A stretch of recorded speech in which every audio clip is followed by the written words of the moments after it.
Neolítico hubo pastores y agricultores en las llanuras de Girona, próximas al mar. Sus descendientes fueron los primeros españoles que vieron volar sobre las olas una vela triangular, la vela latina de los comerciantes fenicios.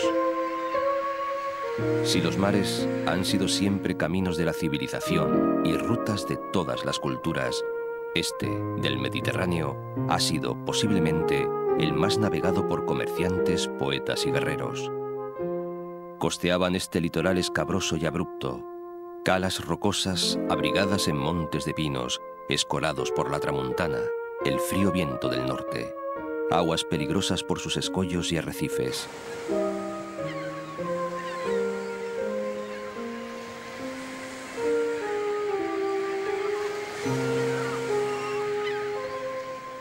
En sus puertos anclaban los bows, esos barcos pesqueros que faenan matrimoniados, en parejas.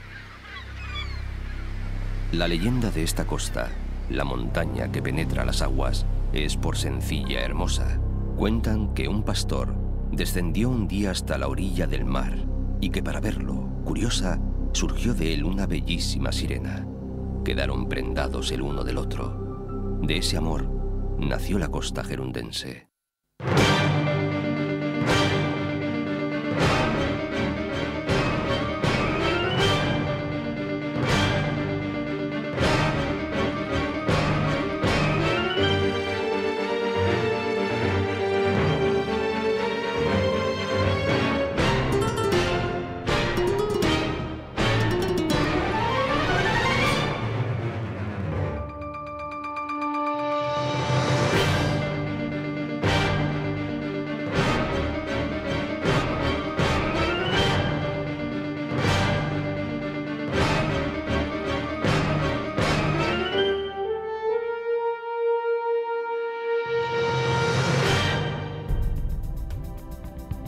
Durante años, la parte norte de la costa de Cataluña vivió sumida en el silencio.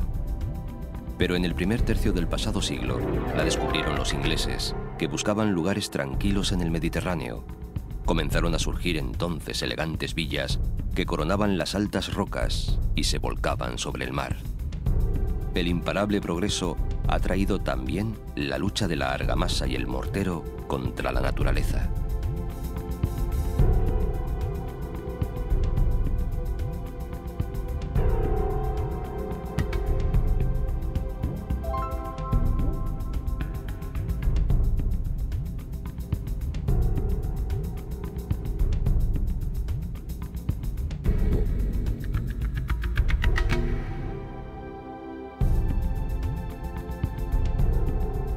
Portbou, puerto de Bous, marca la frontera con Francia.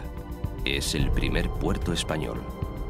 Caminante no hay camino, sino estelas en la mar. Así pensaba Antonio Machado, que no imaginaba que un día triste de 1939, a causa de una guerra entre hermanos, tendría que abandonar su país por este pueblo fronterizo. Portbou fue para siempre, pues moriría poco después en el pueblo francés de Collioure.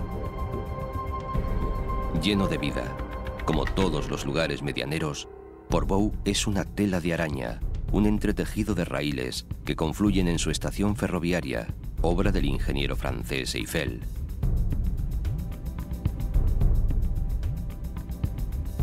En Portbou se suicidó y en su cementerio está enterrado el escritor y filósofo judío Walter Benjamin, aquel que tan lúcidamente escribió: las únicas fronteras que deben existir son las de la mente.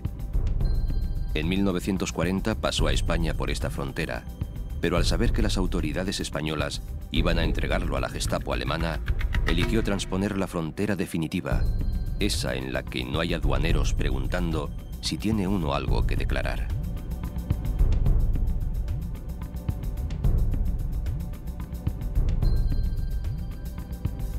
Es este el Alto Ampurdán, dice Rosa Regás. Las mujeres y los hombres que habitan esta franja del Ampurdá son peculiares. Animosos y fantasiosos como la gente de mar, son al mismo tiempo reservados y conservadores, como los de tierra adentro. Afables, socarrones y curiosos, les gustan los contrastes.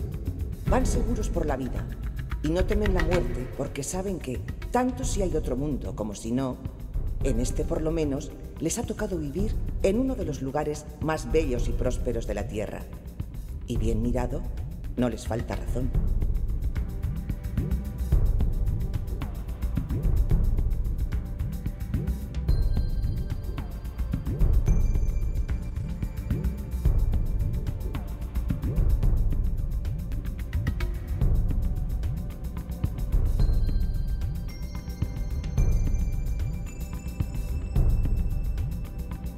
El Port de la Selva es un pequeño puerto de pescadores, poco más que un puñado de casas blancas apiñadas en una mínima bahía.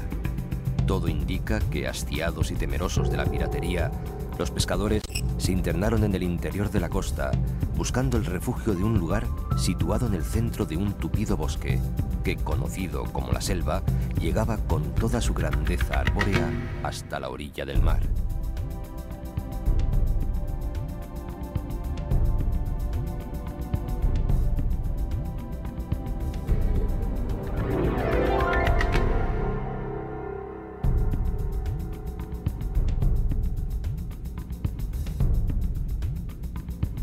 El Cabo de Creus, el punto más oriental de la península ibérica.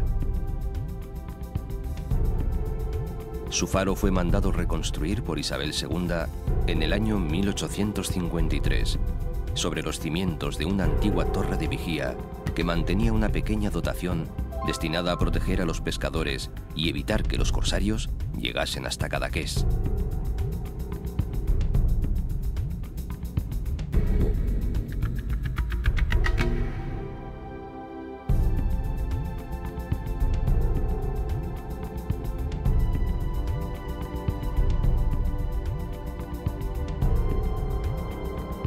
Cuando Rosa Regás hablaba del carácter extremo y contradictorio, algo surrealista de las gentes del Ampurdá, estaba definiendo al hombre que mandó construir aquí su casa-taller.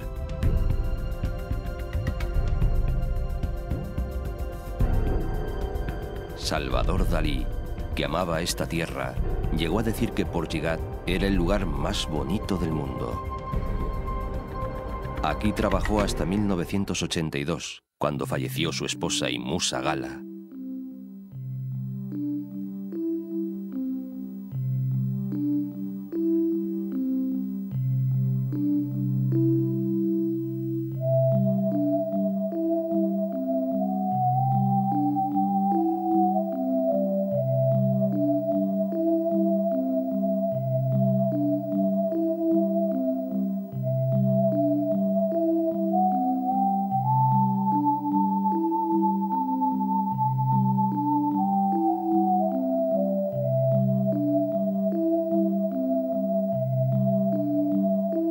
Al otro lado del Cabo de Creus, la Bahía de Rosas, donde resalta blanco, con los puntos de color de sus ventanas, Cadaqués.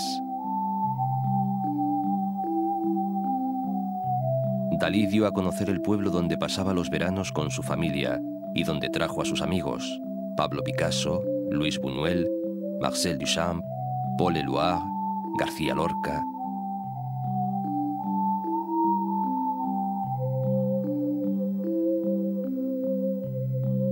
Cadaqués fue siempre un hermoso pueblo. Hoy es un símbolo en el mundo.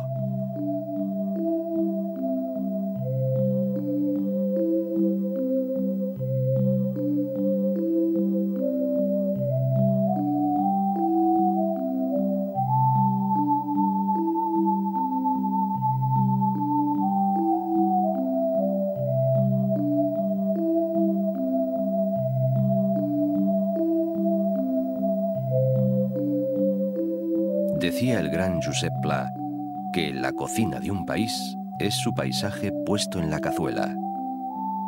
Hoy, uno de nuestros grandes cocineros, Ferran Adrià, chef con grado de general de 3 estrellas Michelin, forjado por los vientos de Tramuntana, sueña en su refugio de Cala Montjuïc monumentos gastronómicos que hace realidad con su arte, para felicidad de agradecidos paladares.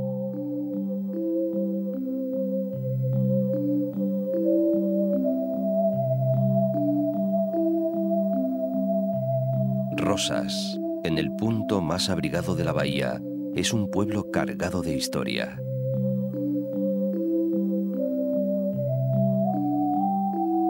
Las excavaciones han descubierto la Roda griega. Sobre ella se construyó la Rosas romana y más tarde las Rosas de la cristiandad.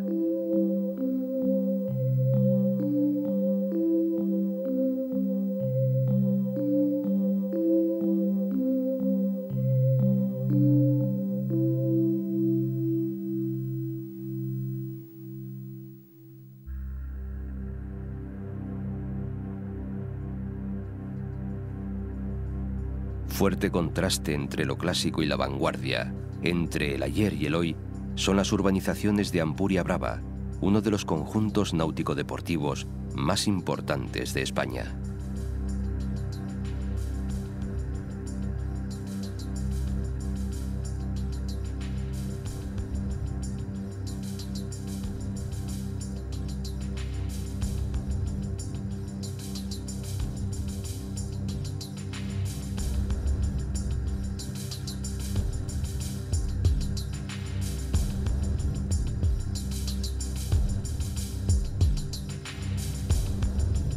Las marismas, aiguamolls de l'Empordán, ocupaban antiguamente toda la llanura de la bahía de Rosas. Lamentablemente, la expansión ganadera y agrícola y el mismo turismo fueron reduciéndolas. Por fortuna, en 1983, fueron declaradas paraje natural de interés nacional y se han convertido en una reserva biológica visitada cada año por miles de aves migratorias.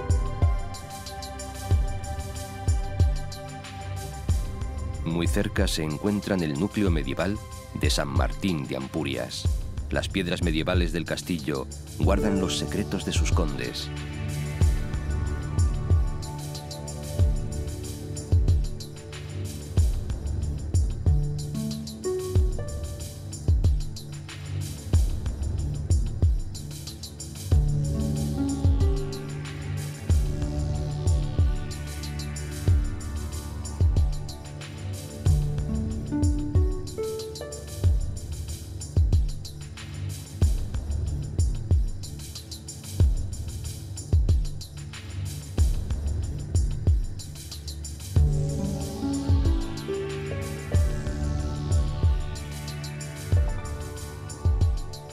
Y en la orilla sur del Golfo de Rosas se levantan las ruinas de Ampurias, uno de los yacimientos arqueológicos más importantes de la península en lo que se refiere a la colonización griega y romana.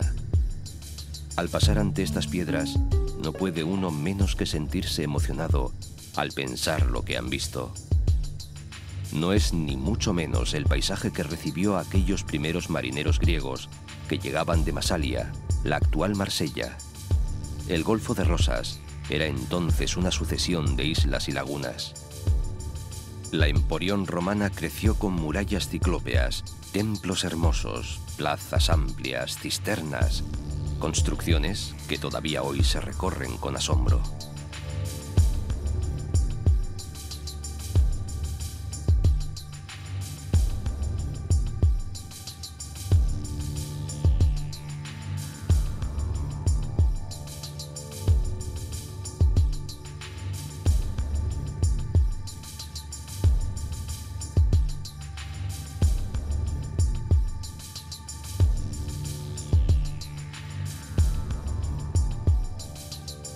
Por aquí todo queda al cobijo de un macizo, el Montgrí, al que se conoce en esta zona como el Bisbe, el Obispo, una sierra pequeña pero agreste que acaba hundiéndose en el mar. De camino, separa el alto del Bajo Ampurdán y además protege a este último de los golpes de la Tramuntana.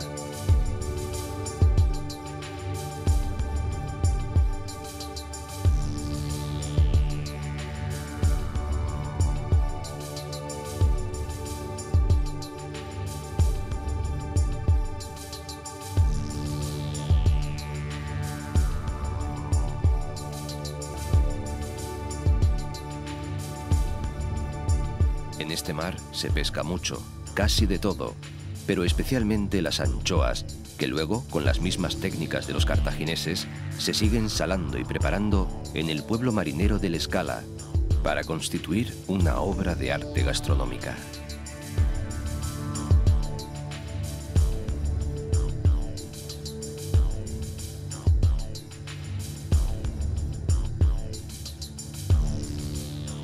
Bello en su soledad, sencillo y noble, cubierto de blanco el color de la paz, bajo el sol esplendoroso y el gran cielo azul.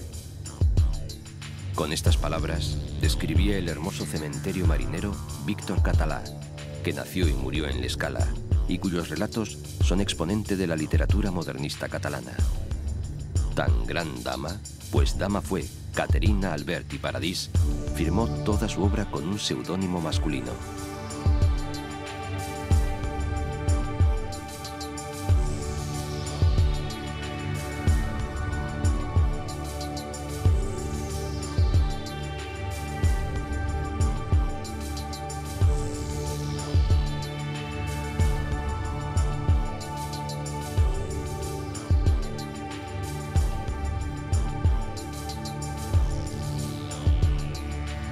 En la Gran Meda se pueden distinguir los restos del faro, el último de los mandados construir por Isabel II, impulsora del Plan de Luces de la Costa. 2 meses después de esta decisión, estalló la Revolución Liberal, que la obligaría a salir del país. Fueron los fareros, hasta mediado el pasado siglo XX, los únicos habitantes de las Medas. Las distintas profundidades de su fondo y su diversa composición explican la variedad de ambientes y especies y su gran productividad. Tanta riqueza ha sido explotada durante muchos años por los pescadores y especialmente por los coraleros, que desde el siglo XVIII intensificaron su actividad en toda la costa hasta llegar, desgraciadamente, a poner en peligro el coral de las Medas. En la Edad Media, se convirtieron en refugio de piratas que amenazaban no solo las masías y pueblos costeros, sino también el comercio marítimo, especialmente el barcelonés. Hoy, la desaparición casi permanente del hombre de las Medas ha permitido que estos pequeños territorios hayan vuelto a ser conquistados por las aves.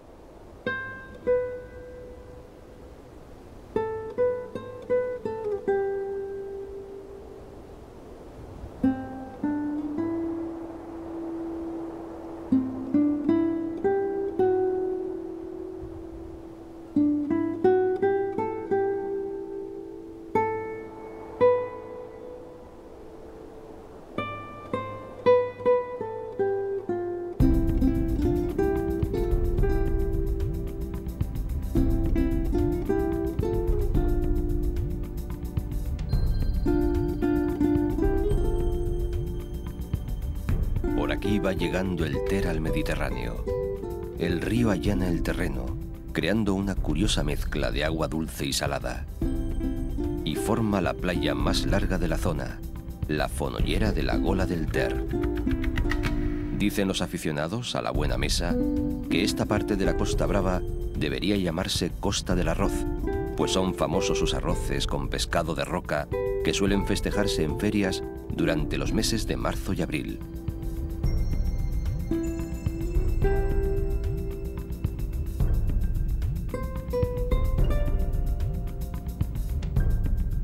Las murallas de Pals recuerdan al poderoso barón de Cruïlles, que obligaba a sus vasallos a pagar hasta un 15% de la pesca y de las cosechas.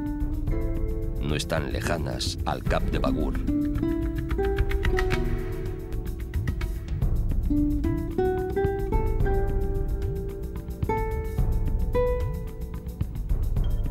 Hoy, su fortaleza es un parador nacional que domina el agua azul y transparente de la playa de Aiguablava, donde las raíces de los pinos son abrazadas por las olas del mar.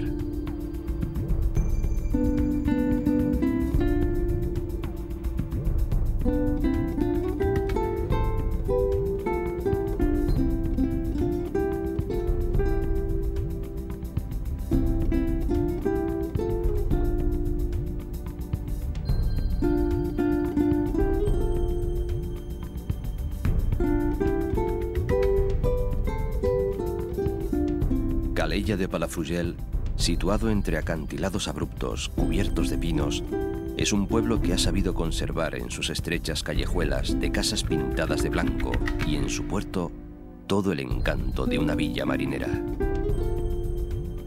Aquí nació Josep Pla, el escritor que mejor supo retratar a sus paisanos y que tanto amó a esta su tierra del Ampurdán.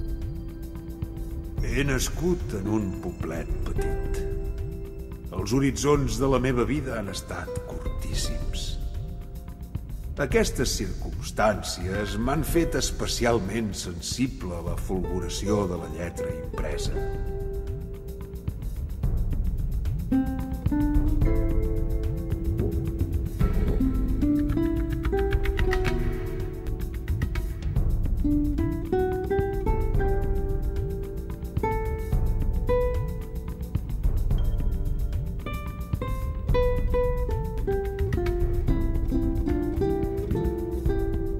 Cerca de la costa, un pequeño archipiélago formado por unos islotes de color rosado. Son las Islas Formigas. En este punto se dio en 1285 la batalla naval en la que el almirante Roger de Júria venció a la flota francesa de Felipe el Atrevido, y es en honor del almirante que lleva el equipo de fútbol, el Español, los colores blanquiazules que portaban sus soldados. Enfrente, el Cabo Roig, llamado así por el color rojo de sus piedras, y unos maravillosos jardines, obra de quien los palafruyenses llamaron durante mucho tiempo los rusos, el matrimonio Vodbosky.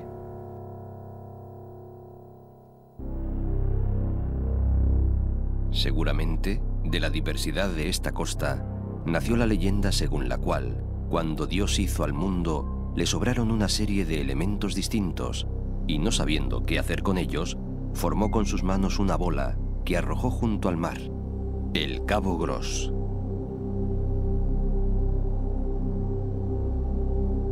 Palamos, íbero en sus orígenes, conserva, pese a su pujanza turística, el aire de pueblo pesquero que siempre ha sido. Aquí, el producto estrella del mar es la gamba.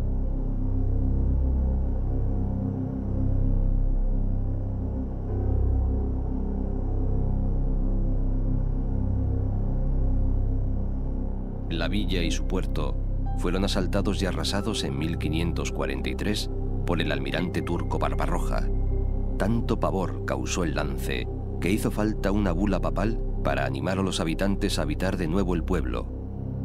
Para colmo de males, en 1652, la peste asoló cuanto quedaba.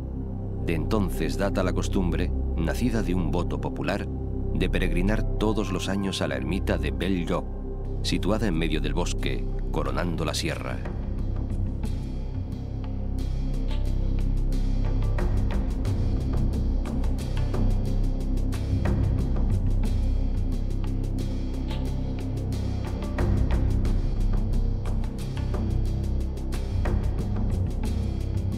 La Torre Valentina, cilíndrica, compacta y coronada de almenas, es el símbolo de Calonja.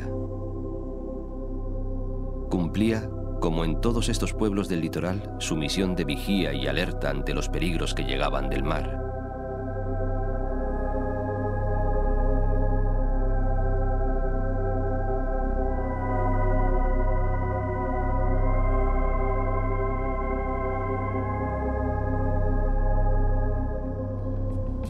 Platja d'Aro ha devenido en una agitada población caracterizada por su gran actividad turística.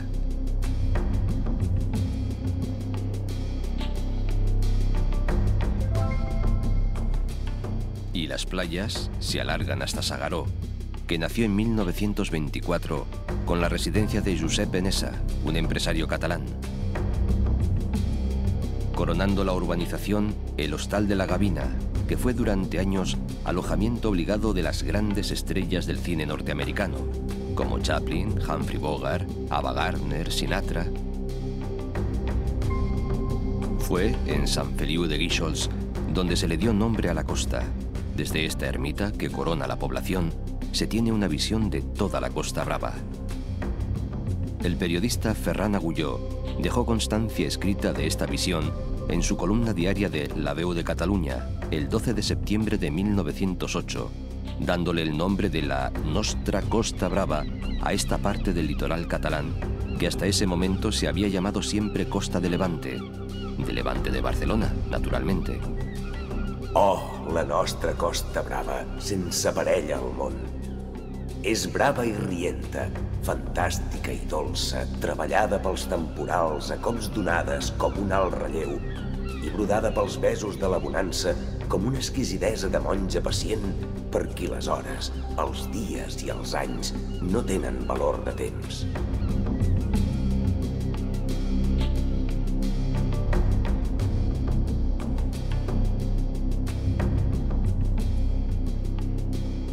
La caleta de Gibarola es el prólogo de Tossa de Mar.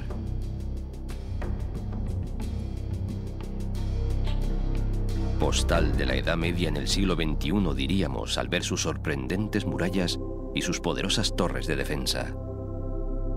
Hasta el siglo XIX, alguna de ellas hizo las funciones de faro.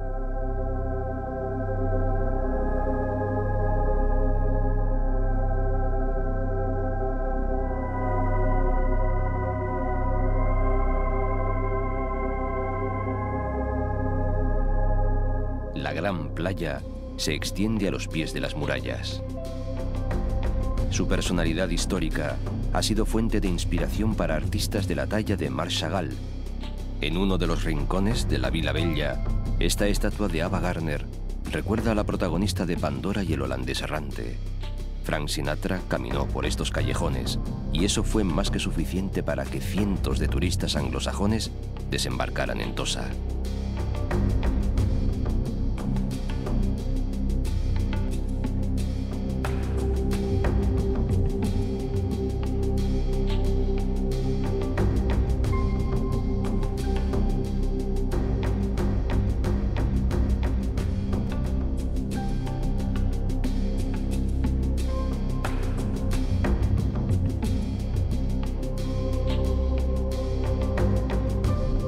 Lloret se asoma al mar en un tramo mágico de 7 kilómetros de costa. Al final de la playa de sa Caleta siempre es posible darse un chapuzón bajo la silueta del castillo, que fue el capricho de un industrial allá por los años 40. Lloret es una ciudad con gran oferta turística, en la que las palmeras enmarcan edificios de todos los estilos, incluso modernistas. La Dona Marinera o Venus de Lloret saluda al mar.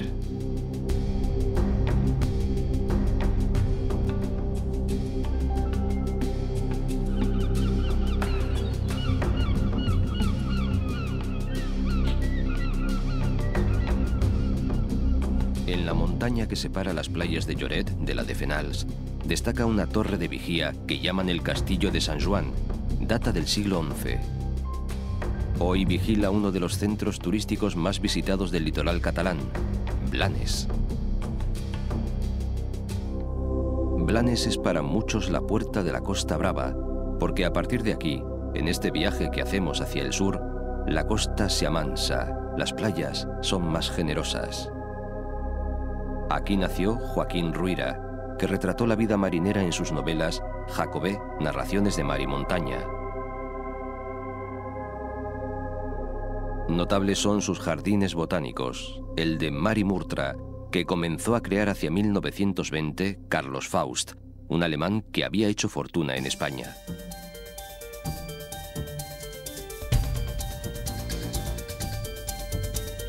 Hacia Barcelona se extiende la costa del Maresme. Diferentes culturas han dejado en este pasillo su huella, las que vinieron del sur o del norte y las que llegaron por mar, comerciantes o piratas. Mudo testimonio de tanto trajín son los restos, altivos aún, de las torres de vigía que jalonan la costa. El Maresme ha vivido todos los acontecimientos de la tierra catalana, y si fue el camino por donde llegaron enemigos, también fue la puerta de las corrientes de la libertad y el progreso. Si Pineda de Mar, de origen romano, ha perdido los pinares que le dieron nombre, la fama turística de Calella le viene, sin duda, de su playa, más de 3 kilómetros de arena gruesa.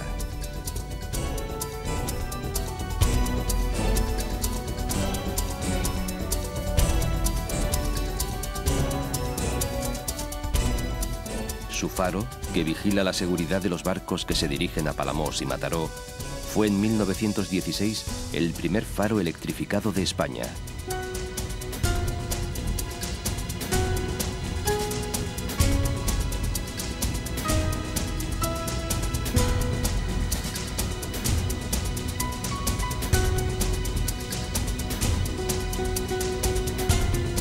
La modernista Canet, industrial y agraria, ha ido creciendo alrededor de la Riera con una vitalidad digna de encomio, al tiempo que complementa su quehacer con el turismo.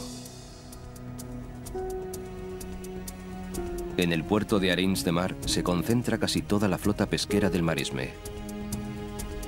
Arenys fue el lugar predilecto del gran poeta Salvador Espriu, muerto en 1985. Sus restos reposan en este cementerio. Quina petita pàtria encercla el cementiri.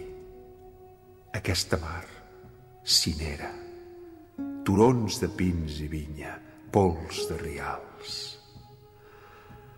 No estimo res més, excepte l'ombra viatgera d'un núvol.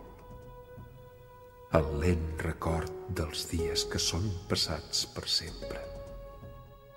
Mataró es la capital del Maresme. En 1848 estrenó la primera línea de ferrocarril de España. Mucho después, también estrenaría la primera autopista, reduciendo en ambos casos su distancia con la ciudad condal. Fue y es sede de industria textil, y su puerto deportivo es el mayor del Maresme.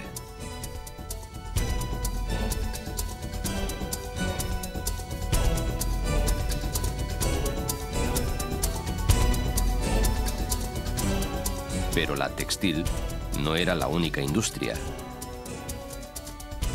Las viñas del Maresme eran ya famosas en tiempos de Plinio el Viejo, Juvenal y de Marcial, que cantaron a los vinos de Alella.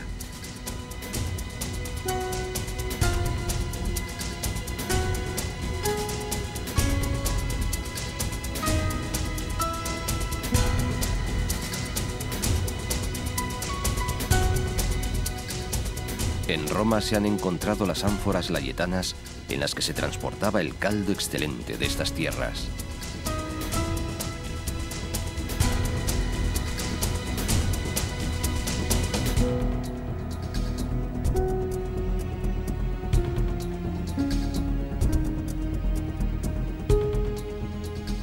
Unos 150 años antes de Cristo, los romanos fundaron Baétulo. 50 años después, lo que hoy es Badalona era ya una ciudad importante, con 15.000 habitantes y una gran prosperidad derivada de la exportación del vino.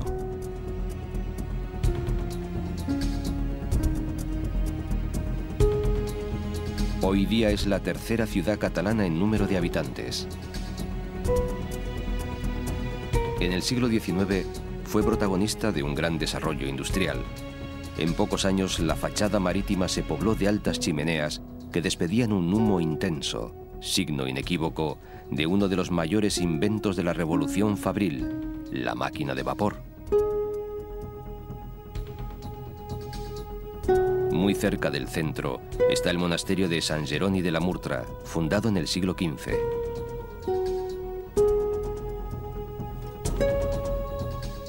Durante el reinado de los reyes católicos, fue el escenario de una de las célebres entrevistas entre los reyes y Cristóbal Colón.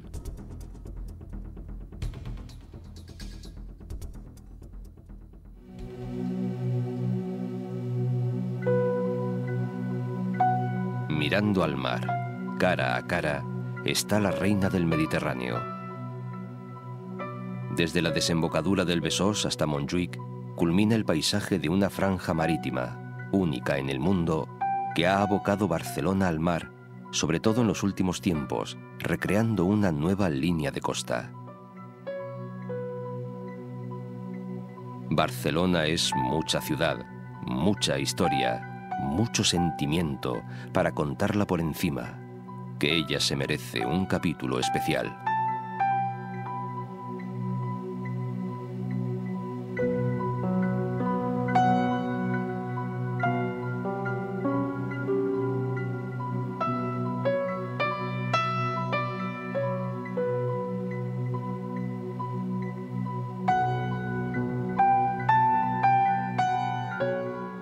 Así que aquí y ahora nos limitaremos a recorrer volando y corriendo la línea de su costa.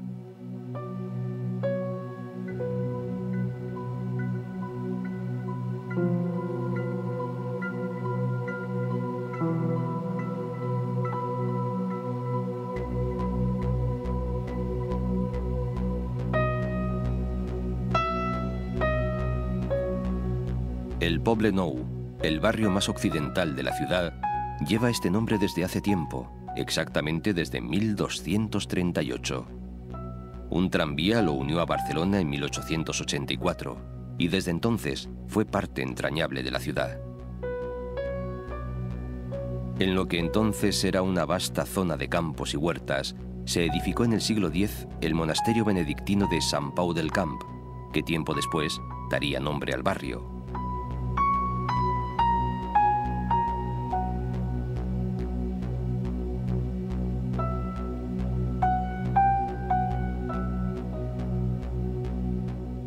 Lo más nuevo de Barcelona, lo último, es un trozo de ciudad que ha resurgido de las cenizas de una de sus caras menos agraciadas. Hoy, estos edificios, avenidas, esculturas y fuentes, que se levantaron con la feliz disculpa de la celebración del Fórum de las Culturas, son más que motivo de orgullo y enlazan en su fantástica arquitectura con otras zonas contiguas donde las Olimpiadas del 92 propiciaron una sucesión de modernidad, playas y puertos.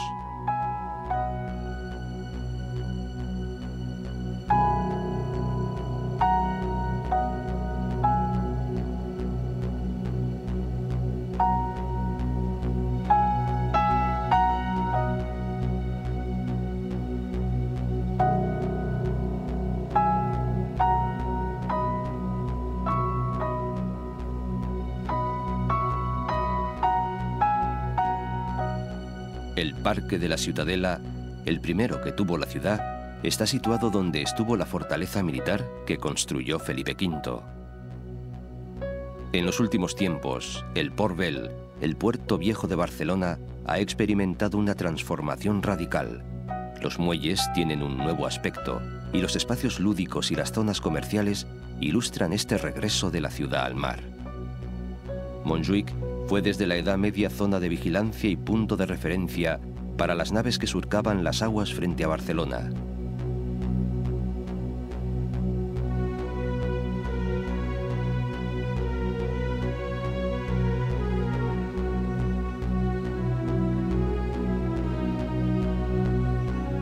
En su falda se extienden el cementerio del suroeste, el escalonado jardín de Mosén Costa y Llobera, un lujo estoico envidia de todo el mundo, el jardín del Migdia y el anillo olímpico, que enmarcara la ceremonia de inauguración de los últimos Juegos.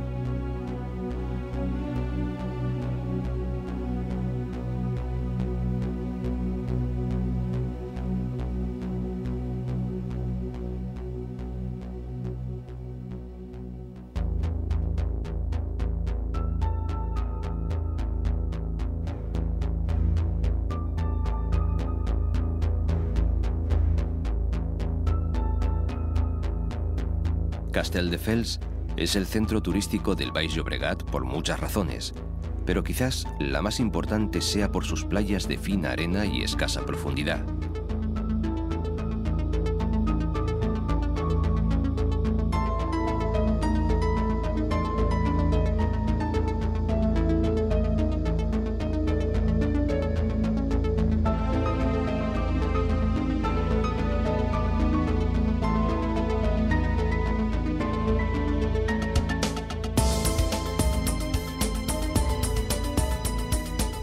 La comarca del Garraf, al sur de la capital, tiene parte de su costa dedicada al parque natural.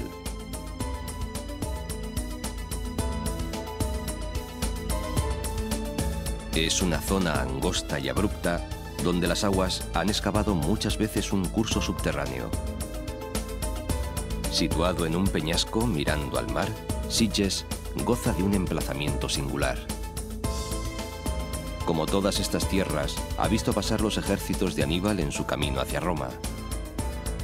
Ha sido castro romano, y son muchos los que piensan que aquí estaba la mítica Subur de Plinio y Estrabón. Fue luego castillo árabe y fortaleza cristiana. Y alrededor del castillo y su muralla fue creciendo un pueblo de pescadores.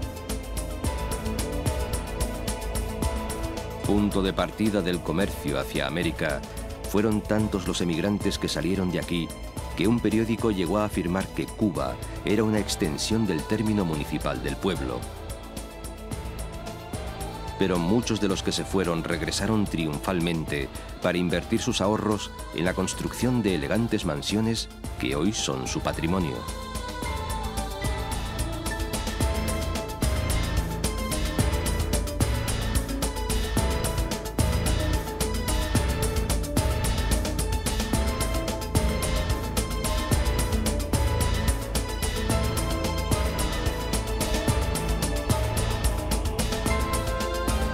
En 1880, Santiago Rusiñol redescubrió la población y la convirtió en punto de encuentro de artistas y creadores.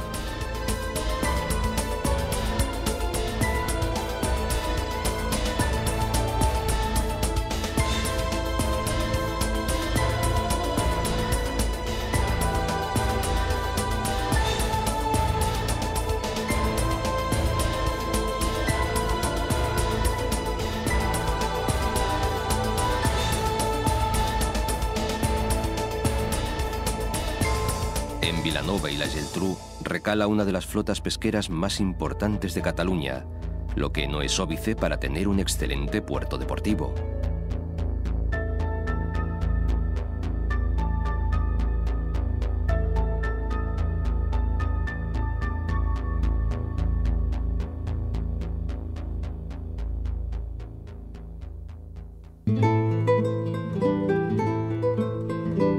Calafell sigue siendo el pueblo encantador que conocieron Juan Marsé, Jaime Gil de Viedma o Gabriel García Márquez, que aquí se reunían en torno a Carlos Barral, aquel catalán de familia y de nación, editor de libros en lengua castellana, descubridor de escritores ilustres y nuevas literaturas, amigo de tantos amigos, que amó tanto a este pueblo que hasta pidió que sus cenizas fueran desde aquí aventadas al mar.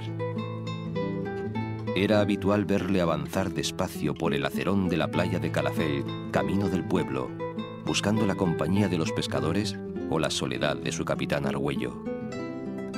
Porque entendía de nudos y de velas, y del modo de armar los aparejos. Me llevaban con ellos muchas veces. Me regalaban el quehacer de un hombre. Dicen que el único que sigue fiel a lo que entonces era un pueblito de pescadores es Juan Marsé. Allí empezaba su novela La muchacha de las bragas de oro.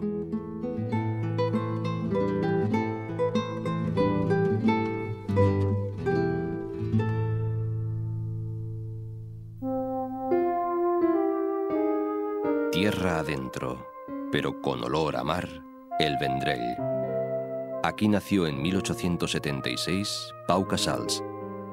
Todavía hoy resuenan con emoción sus palabras cuando en la presentación del himno de la ONU, el anciano maestro, con 95 años, dijo: Vaig a tocar una melodia del folklore català, el cant dels ocells. Els ocells, quan són al cel, van cantant pis, pis, pis, pau, pau, pau. I és una melodia que Bach, Beethoven i tots els grans haurien admirat i estimat. I a més, neix de l'ànima del meu poble, Catalunya. Hacia Roda de Bará vuelven las playas. Roda es hoy un emporio turístico y sobre lo que fue Vía Augusta sigue dando la bienvenida al visitante su arco romano.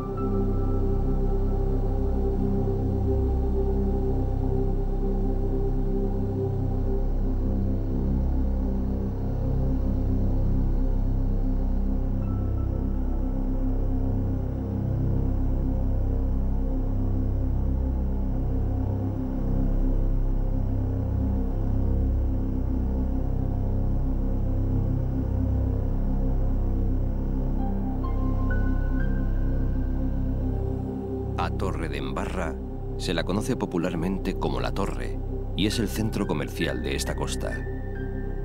Su importancia viene de la época medieval, cuando el conde Ramón Berenguer I el Viejo dona la población a unos caballeros a cambio de que construyesen una torre de piedra y cal y una fortaleza en la parte baja. La torre primitiva se llamó Clará y más tarde Torre de Embarra.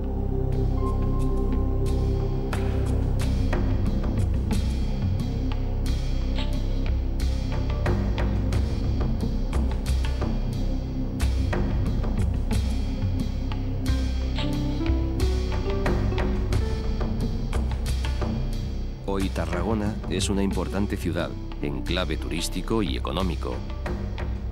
Pero sigue siendo la antigua ciudad romana, patrimonio de la humanidad, y no hay obra en la ciudad que no descubra otro pedacito de historia.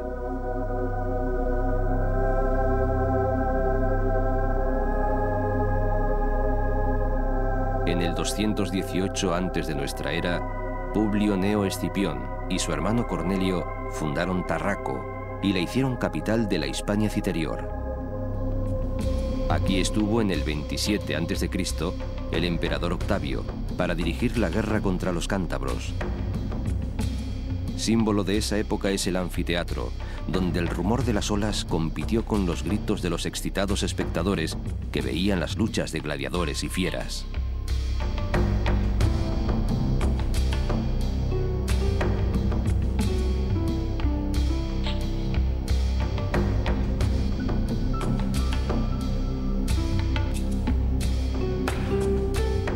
Toda la civilización, la cultura propia del Mediterráneo, ha pasado por estas calles, que alguien definió como el mayor parque temático de la memoria de Europa.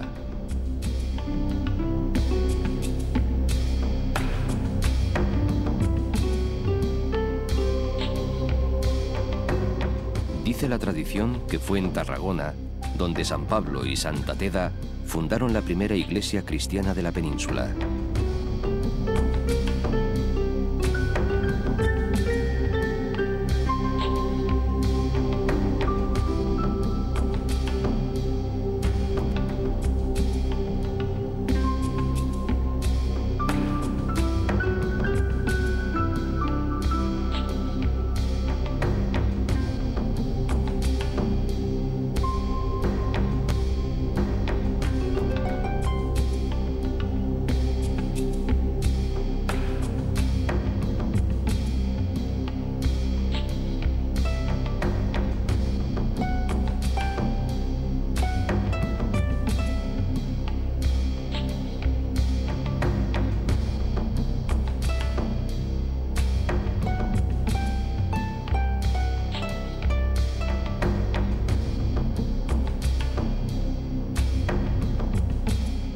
PortAventura, como su nombre indica, es una propuesta de convertir el ocio en aventura controlada, en diversión para chicos y grandes.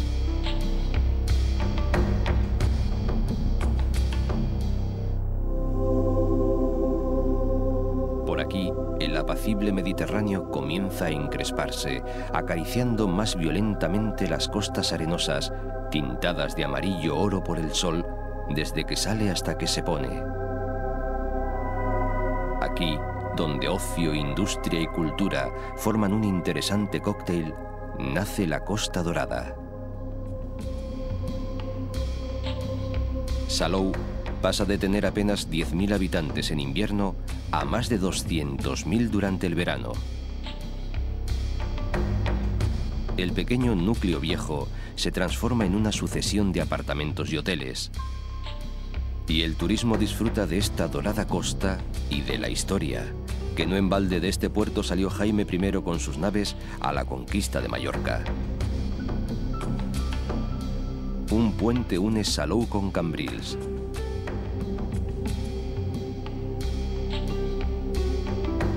El faro de su puerto, que se encendió por primera vez en 1858, asegura la navegación por todo el Golfo de San Jorge.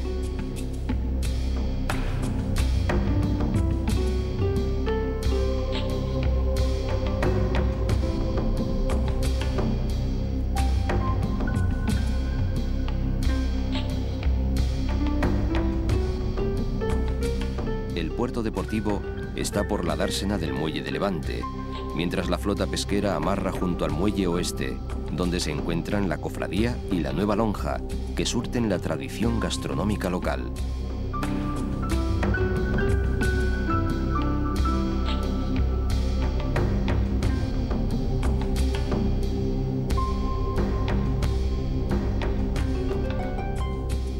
Hacia el sur, la tibieza del clima, la limpieza azul del cielo, las laderas exuberantes de viñas y algarrobos, cortadas aquí y allá por los animados colores de las urbanizaciones diversas, de los pueblos blancos y recoletos.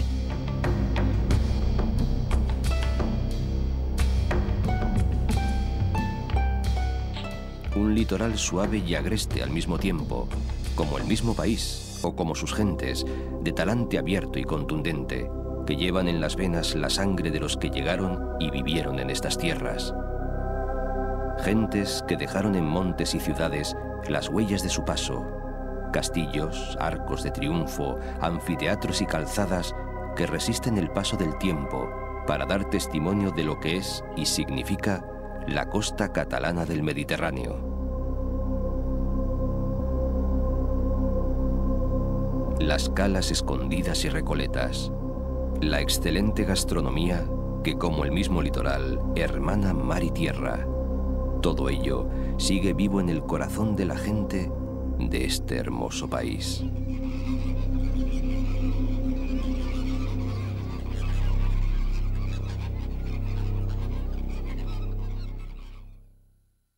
Yo voy soñando caminos de la tarde, las colinas doradas, los verdes pinos y las encinas, ¿a dónde el camino irá? ¿A dónde el camino irá? Yo voy cantando viajero a lo largo del sendero. La tarde cayendo está, la tarde cayendo está.